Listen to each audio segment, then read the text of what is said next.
And there's this day, It's probably this true. week. I'm sure this week I was like, hold up, man, it can't be everybody else. Maybe you need to Right. step back a second. Right. Right. Wow, that's powerful stuff, Tony. It's It's powerful, true. man. And It's someone being willing to open themselves up and be vulnerable and say, hey, look, yeah, because if it reaches one person, I don't right. know if this podcast will and this talk we have will reach them. I know Right. you're reaching people because I've heard about it.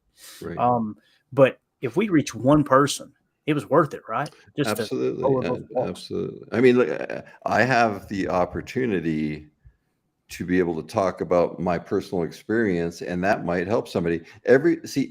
My story is no more important than your story or your mom's story or anybody's story in this chat or anybody that ever listens to this podcast as years go by.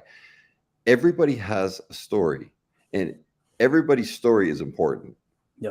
And it doesn't have to be a story of alcohol abuse or drug abuse. It could be a story about whatever and how they overcame it. Because that's what interests me is how do you overcome the adversity? How do you do it? Because if you do it kind of the same way I do it, okay, cool. That confirms that it works. If you do it a different way, it's another tool I can put in my toolbox for future adversities. Yeah. So That's, because future adversities are guaranteed. yeah. So what was it? Do you remember the day or just the time around the time that you said enough's enough? I'm fixing this. Do you remember kind of Mhm. that moment where you go, I'm digging out of this and I'm changing? Yeah, it was in Traverse City, Michigan, and a very good friend of mine had a talk with me, and I didn't think he knew that I was abusing opiates as much as I was, but um, you know, he had found out that I was, and he was a dear friend, and I mean, he still is a friend, even though geographically we're so far away, we don't communicate very much. But he had said to me, "Look, I wish I could say that he said something profound." And he did obviously say something profound, but he said the same thing that 500 people have said to me in the 5 years prior. If you don't change what you're doing, you're going to die. And and one thing that kind of stuck out a little bit was he says, "You've been out of the league now for 3 years," and I was like, "Wait, I've been out of the league like 9 months." And I had actually been out of the league for 3 years. Wow. And I like literally went up. So you got to think this is 1995. So I like went up to the wall where like you'd have a wall calendar, right? Which I don't even know if people use anymore. But Right. I'm looking at the date and the year, and I'll be like, oh my gosh, it has been it's 1995. And I got, booted out of Green Bay in 92 because, they didn't want to renew my contract. They wanted nothing to do with me and I don't blame them. And I was like, wow. And then I said, look, I've tried literally hundreds of different ways because I know that that's the problem. But I said, I can't, I just can't seem to kick it. And he had asked me, he's like, have you ever tried an inpatient treatment center? And I said, no, but I'm willing to try. And then I went back on my words right away. I said, you know what, give me 24 hours to think about treatment. Right. And he's like, absolutely. And when he left, I remember walking into the bathroom and looking myself in the mirror at my house, and I was disgusted with what I saw. Hmm. I was disappointed. I, Disgusted is a good description. I was like, what it was kind of like I hated the person in the mirror. And I was like, right then and there I knew, and he had only left like an hour. And I was like, this was like say 4 or 5 in the afternoon. And I said, in the morning, I'll give you an answer. And I still, and I just had one of those nights of a lot of contemplation and reflection on life. And I shouldn't say life, but just my experiences in the last say 5 or 10 years. And how did I get here from being, on top of the world in college to a fast off the cliff, right? and so a lot of like that self-evaluation, and then I called him the next day and I said, yeah, I said, I'll do it. I'll do anything to get sober. I said, because I do not want to live in this hell. Like, I don't want to live in this misery again. And they didn't have the treatment center I went to was just outside of Detroit in Brighton, Michigan. And it was just called Brighton Hospital. And I think it's still there. But, yeah, I had enough of my BS. I was sick and tired of myself and all of the BS that was coming out of my mouth. Wow. Phew. That's it's gonna help people, man. It is. So you make this comeback, right? You get cleaned up. Yep. And I heard you say on another podcast you were talking with some of the Michigan State guys, which is just excellent Oh seeing you yeah, guys. yeah, good That was a guys. lot of fun, man. A lot of fun.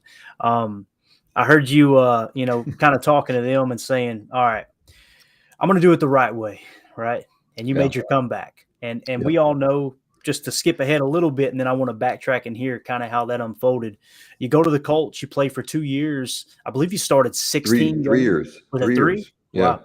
And you play out. Yeah. So, I mean, you kind of burst back onto the scene, and the way I remember it, and looking back, pretty solid years too. Like it was, Yeah. you play at this level.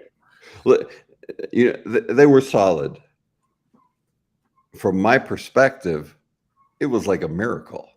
Like Right. I Right. couldn't like I couldn't get off the couch because I Wow. was doping so much. And 11 months later, I'm sober and re-signed in the league. So it's a shock that somebody even gave me a chance because I had burned all my bridges. Yeah. So I think to myself, okay, just because you signed doesn't mean you make the 53-man roster. You still got to make the roster, and then aspirations to play. But I thought to myself again, to me it was, it's a God shot. It's one of those. It was another reminder that when you do the work and you do the right things, and I'm very extremely faith based, and have been really most of my life, but especially, you know, in my, later adult life. Um, it's like, it's easy to say, God will take care of things, but you just can't sit around doing nothing. It's like you have to double and triple down on your works. Um, and, so I was lucky enough that Indy gave me a chance. And when I talked to them, when they worked me out, I was as transparent with them as I am with you today. And I said, look, this is what happened. And I gave them the synopsis, and they had some questions, and I answered them. And I said, so just so you guys know, you're getting damaged goods because you're taking a risk. If you even choose to give me a contract or offer me a contract, you're taking a risk on somebody who's in recovery, where more than 50% of the people relapse. So you're taking a risk with damaged goods. And was that going to help me make more money? Heck no. Right. But you know what it was doing? It was being transparent and letting them know, and let's not BS ourselves, we're the product that goes on the field. When Peyton's not on the field, not as many people go to the game. When Very true. Favre's not on the field, not as many people go to. When Sterling Sharp is not on the field, who should be in the Hall of Fame, by the way, not Amen. as many people go to the games. So it's like you're the product, and I understand that. I'd say 99% of the players understand that. If they don't, they're naive. But it's like I want them to know that if they're willing to risk taking a chance on me, I want them to know the truth, and that I come with baggage that I'm cleaning up. Yeah, it almost, and you correct me if I'm wrong. It sounds like for the first time in a long time, if not maybe your entire life, adult life, you got to the point where it's like, I'm good enough. I can, Oh yeah, I'm okay with myself. I'm okay with the person I'm becoming, Yeah, and just open yourself up because you I mean 6'6", 308 pounds, running a yeah, 4.640. This monster of a human being. You're built up all through college, and rightfully so. Arguably one of the best offensive linemen to ever play college ball. You're built up on this pedestal. I'm superhuman, right, right, and right. then for it to come crashing down, and then you having to accept the fact that, hey, look, this is who I am, and I'm going to Yeah, make the best out of what's remaining. Man, yeah, that is the true comeback story. It's amazing. yeah. To me, and I think I said this on a podcast I did yesterday. I think it was the podcast yesterday. I mean, as any athlete that has made it to a professional level in any sport, you're going to accumulate a lot of trophies and awards from high school throughout all the way up to pros. And if you're lucky enough in the pros, you get some awards. And I had, lots of stuff, right? I mean, and just in the last 3 years, I got rid of everything except one thing. The only thing I kept was this probably $5 plaque that was the 1996 Indianapolis Colts Comeback Player of the Year. Wow. That was it. I was the only player ever to be on the All Madden team out of college because that's for the pros. Yeah. Well, Right. John Madden had named me to that team from Michigan State when I was still in college. Wow. I didn't realize that. Yeah, The so to only this person. day, yeah, and now they don't have that award anymore, but Right. they ran it for like whatever 15 years or 20 years. So I got this awesome like trophy, like it was cool. It was very heavy, like pewter and all the names etched into it. And you look at all the names of all the players, you're like, man, like all these guys are awesome. And you got that award from John Madden for being like nasty and Right. tough, like one of Gritty. the Yeah. blue collar, right? So that I always cherish that award is because it was given by a coach, right? And it was given to somebody who was in college, who wasn't even in the pros yet, and yet he was naming me. But it's time, and don't get me wrong, I still am proud of that. I appreciated that, but it didn't mean anything to me anymore. And it wasn't like it meant like I didn't feel like I didn't deserve it. I didn't feel like, well, I took steroids, so I don't deserve it. I didn't feel like that at all. I still don't feel like that. Right. It just didn't mean that much to me. I looked at everything I had, and the thing that meant to most to me was probably one of the things that was physically least expensive.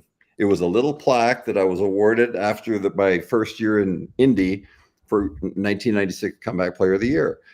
And because that means more to me, the work that went into getting that, and my aspiration wasn't to get that. My aspiration was to slay the demons and prove to myself and basically make a quiet amends by playing the game right, keeping my mouth shut, not being an arrogant SOB, and just doing the right things. Just be a role model, be a leader, be the best you can be. Don't do it the way I know what not to do. Right. And don't do those things. So it gave me a lot of good direction, and I was lucky enough to get the opportunity because, like I said, that nobody had to offer me one. So that was like that little plaque I keep, and it's not even on a wall; it's just in my closet. But I keep it because I don't want to get rid of it because I think probably just because of the meaning behind it. Yeah. That was harder. It's harder to overcome a great adversity, or I should say, it was harder to overcome that great adversity than it was to be the second player taken in the draft. Yeah. Three That's times so as hard, profound. So five profound. times as hard, maybe. Yeah. Don't ever get rid of that. Play No, if I you need won't. someone to hold it, we will lock it away. I will get a secure box because, man, that is the Lombardi. It sounds silly, but that's the Yeah, Lombardi Award yeah, yeah, to your life, and yeah, it is amazing. It's probably, like you said, probably the thing that has the least amount of monetary yeah. value. Physical value. It's just a plaque on a piece of wood, and it's a nice little plaque you can get at any award store have made for a high school team or whatever. And eh, here's the great thing. Everybody's capable of doing that. it doesn't have to be an NFL player, capable in your own life of overcoming great adversity. I had great adversity. Everybody's got great adversity in their life. Unfortunately, mine was on the front page. Right. So, that's why maybe more people know. Okay. But you, everybody, your neighbor, at some point in life, everybody has great adversity. And that's when I think is a great time to look at yourself and ask yourself, okay, now I'm going to see what I'm made of. Now I'm going to see how much faith do I really have? Because I can be all smiley and happy when the money's flowing and the kids are healthy and the relationships are right and everything's going well. It's easy to be happy then. It's when you're hit with adversity after adversity, and they don't all have to be mountains. They can just be speed bumps, some of Yep. them hills and some of them mountains. But how do you persevere that over time? And that's, when I find out that, you know, who I am, what do I stand for? And I'm not perfect. I do fail, but I know that I can get over it. And I know I can move on. And I'm not perfect. I'm not perfect by any means. I have a lot of work to do, which gives me hope that I will live a longer life, right? Yeah. Because there's so much work to still do and to become a better, you know, a better, you know, I don't want to get all biblical, but a better child of God, right? It's like, I know that you say the word God around people and some people get weird, but it's like, you know what, if they're saying all these other terms, I'm not going to be ashamed of saying, Christ or my God either. Come on, man. So it's time that for me, I am going to start being more vocal about it Yeah. Hey, because yeah, that it's inspires me to be more vocal about it, Tony. It does. yeah, And the the thing that bothers me is there's this picture that's painted of someone who is a Christian, someone who believes in God or has a real, however you want to word it. There's so many. There's right, 5,000 different ways that people, right, try yeah, to construct it now, and it's like it's way simpler than that. It's way right, simpler than that. But when you get to the point where it's, what, everything in society is telling us you've got to impress everyone. We've got all these filters on Instagram. We've got, social media, and everybody's trying to act like they're better than they are. yeah, And everyone's just so damn afraid to be the person that they are and accept others for who they are. That's how right, we all grow. yeah, We need more people talking like that. yeah, We need more yeah, people that, rather than being, hey, look, I'm attached to this political party or that political party or this faith, it's, what can I do to help the person next to me? What can yeah, it could be a smile, it could be right, encouragement, it yeah, could be money, it could be anything. yeah, yeah. But what can I do to make this place a little bit better than the way I found it? Exactly. And I think we can do it. I do. I end every show I with, let's know, go. yeah, I Yeah. know we can do it. I end every show with, let's go out and be the change that we want to see in the world. Yeah, And I'm sure there's people that roll their eyes when they hear it, and that's okay. They've got the right to believe the way they want to believe. absolutely, But I know absolutely. this: when you're laying on that deathbed and you're drawing that last breath, I Yeah. have a hard time believing I'm going to be sitting there going, "I wish I'd have posted one more picture on social media." It's Right, probably going to be, right, I let that person down. I wish I'd have done yeah, a little bit more. And yeah, at this moment, it's, how can we forgive ourselves and be a better human being to other people? That way, yeah, when it is all said and done, it's, hey, man, for lack of a better way of putting it, I've left it all on the field, right? I yeah, fought the good exactly, fight. exactly, exactly. And my thing now is I need to be more vocal about it. Yep. And I'm not worried about getting canceled because you can't really cancel me from anything. It's like I'm an entrepreneur, so it's like you can go ahead, cancel whatever you want. I'm not big enough to cancel anymore. At one time maybe, but I've also been very careful with my speech because I don't want to stir stuff up, Right. right? Yeah, But I also don't want stuff shoved in my face either. absolutely. And the more look, the thing that happened in 2020, as planned as it was, these are my words, nobody else's. I think it was good because it revealed more corruption around the world than it did, I think, the initial plan, how they wanted it to work out. Okay. Mhm. And that corruption being revealed made me kind of tilt my head and go, huh? Like, what is this? Like, what are these people saying? Like, about this or about this topic? Or it's like they're saying, it's like I'm holding a remote up and I'm saying, okay, this is black. And they're saying, no, it's yellow. And it's Right. like, no, it's black. And it's like they will fight to the death that it's yellow, right? It's like, well, this stuff doesn't make sense. All that being said, and obviously that's just an example, Yeah. seeing all these things, I started to see a lot of stuff that was not so much left or right or my opinion or against your opinion. I was starting to see way more good versus evil. Yeah. And that drove me back to the Bible for me, Mhm. because now I was like, okay, now I'm going to study the Bible instead of just reading it. I'm going to study it. And, that will take the rest of my life. But it brings it back to fundamentals and the moral laws for me. And it's like, yeah, these are the things that I'm in line with. Do I have a lot of work to do? Absolutely. We all do. Yeah. But it's that for me is a foundation. Now, when you start stepping on that foundation, I'm going to start standing up for it. Absolutely. Yeah. You You knock on know? that door, we got Yeah. to answer it. Got to answer Yeah. it. Yep. And the thing that drives me crazy is if you took someone who is on this side extreme and someone on this side that was extreme, and you removed all the talking heads, all the mouthpieces, all of the Right. quote unquote data, all the Right. facts and all that, Right. and you sat down in a room and said, what do you want your life to be like and your country to be like? I guarantee you, Tony, you're going to come away going, I understand their point, but they've got us so divided that you can't Yeah. even have that Yeah. conversation. You, And you know, I mean, you nailed it. It's true. What you said is 100% true. There's we are way more in common with our neighbors than higher authorities want us to think we are. They're in absolutely the business. It seems like they're in the business of division. right.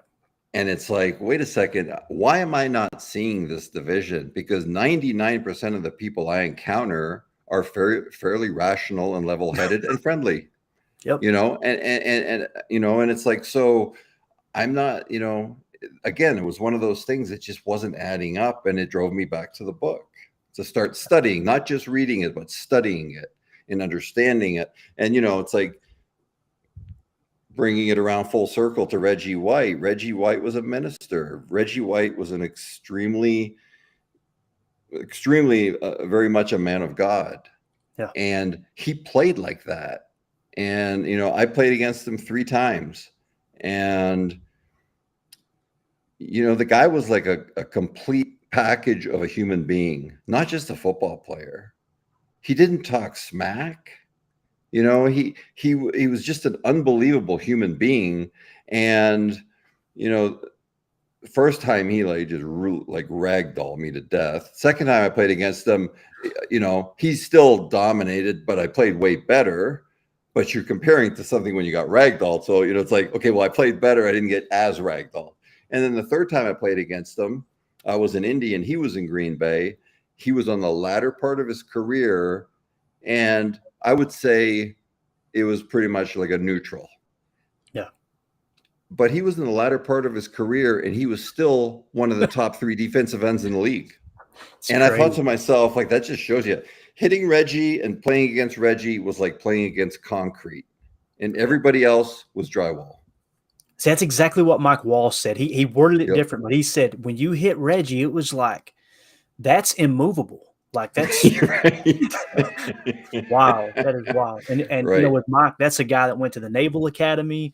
Right. Just Yeah. absolutely. You guys have a Yeah. lot in common. He said Yeah. he absolutely loved Yeah. working out. He said I think I loved the conditional aspect as much, if not more, than the game. I just loved that Yeah. whole, Yep. And challenging his you. whole, yeah, his whole, as far as a human being and a man of character, he was as much, he was as great a man of character as he was a football player on the football field. Yeah, I mean, if I would say, look, aspire to be like this kind of a man, I would point to a Reggie White. yeah, And I feel fortunate that I just, that I got to play against him 3 times. And, we had some minor discussions on the field, that were all civil, but it was like, just to be able to watch his career and be like, wow, like that is the way to do it. Like what he's doing something right. It's not just ability. It's not just physical ability. He's got something else going on too, that he's harnessed with that ability. And broke my heart when I heard, and the day he passed, it really broke my heart. And I didn't think it would affect me as much as it did. wow, Because it's not like a guy that I would call, or maybe uh, 2 minutes of full conversation with him over a 3 or 4 year period. But the impact he left just by the things he said, and more so by how he lived his life. yeah, yeah. you know.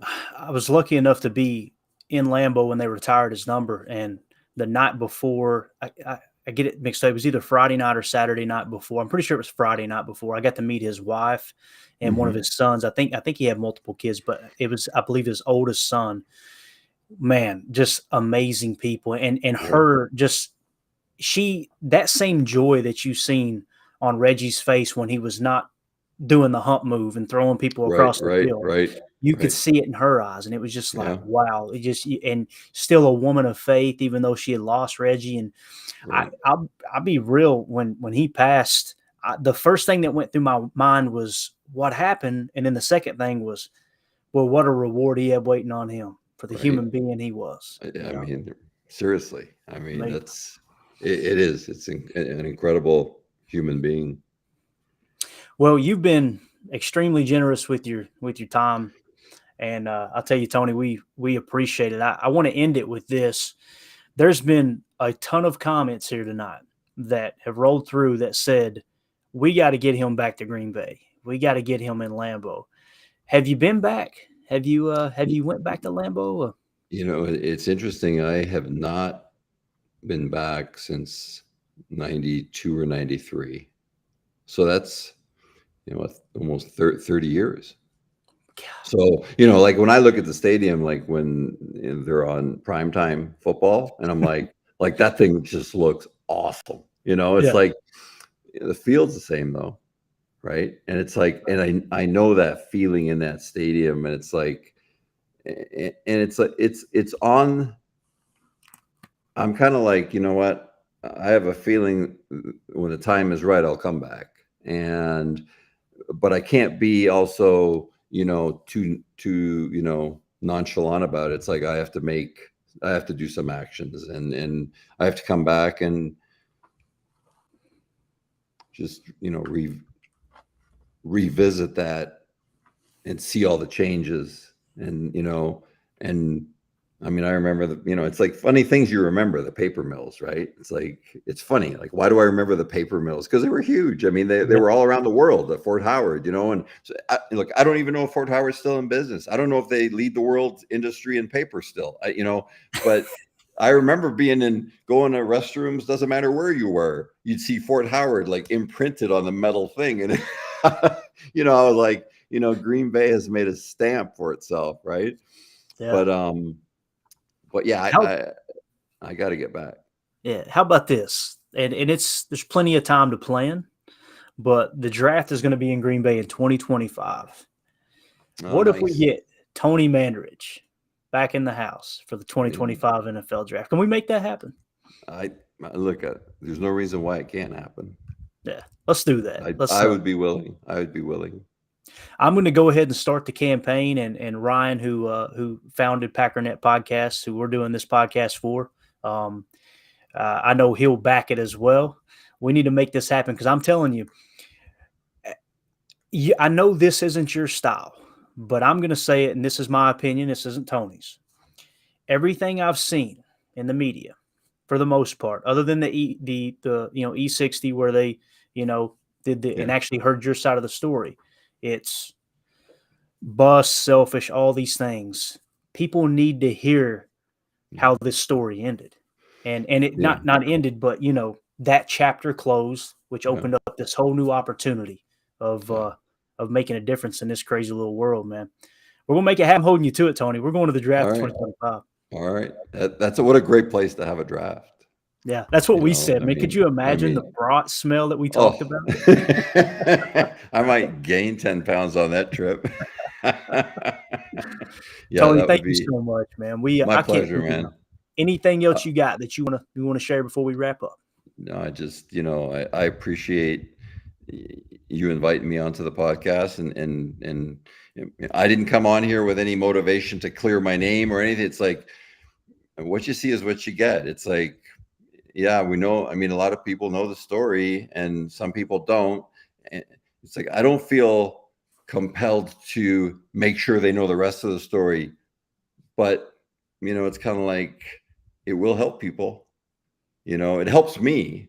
Yeah, Because when I talk to people and they're like, all I knew was that first part, because media doesn't like to cover good stuff. It's like they like exactly. to, headlines are the adversities, and I'm not blaming them or anything. It's just, but it's like, yeah, there's different parts of the story, and Green Bay is always like, when I say Green Bay, I mean the fans, the organization, the city. They were always good to me. Yeah, there were times that they were down on me, but 99% of my experience in Green Bay, the people were good to me, and it's something I'll never forget. So and so God bless them all, and I look forward to coming back to revisit. Awesome. We're gonna make it happen. All Tony, right. thank you so much for your time. Thanks to everybody in the chat. Again, this I heard that. I want to give credit to those guys on the Michigan State podcast, because I would not have invited you on just out of the fact of I don't want to put him in a spot to where this turns negative for him. And then when I heard you tell your story, I'm like, oh my goodness, this is going to help somebody. This is going to help people, because Yeah. we get this picture painted that, just like we said with social media and everything else, that everybody's all hunky dory and everything's perfect. Yeah. It don't have to be perfect. It don't matter where you're at. You can say right now, I'm drawing a line in the concrete. Hey, things are changing, and Yeah.